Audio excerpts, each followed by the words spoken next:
What's up mga kapatid? Magagandang laro ang naganap today sa UAAP. Una na dyan, ang pagbalik sa win column ng Ateneo Blue Eagles pagkatapos ng 3-game losing streak. Tinalo ng defending champions ang UST Growling Tigers 67-59 sa first game.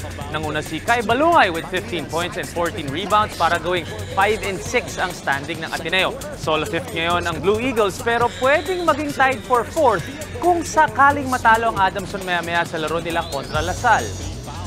At katulad ng kanilang katipunan rival, balik panalo din ang UP Fighting Maroons kanina kontra sa UE Red Warriors.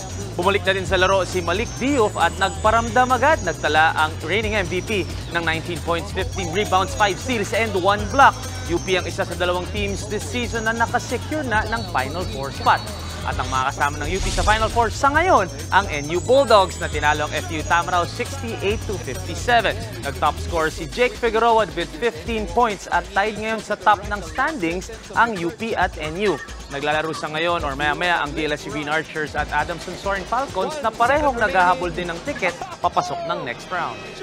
What's up mga kapatid? It's your sports Tito Mike Reyes at huwag magpahuli sa mga umaaksyong bakbakan at harapan sa loob at labas ng bansa. Para sa mga pandi ng sports news, mag-follow at mag-subscribe sa social media pages ng News 5. Alam nyo na ha?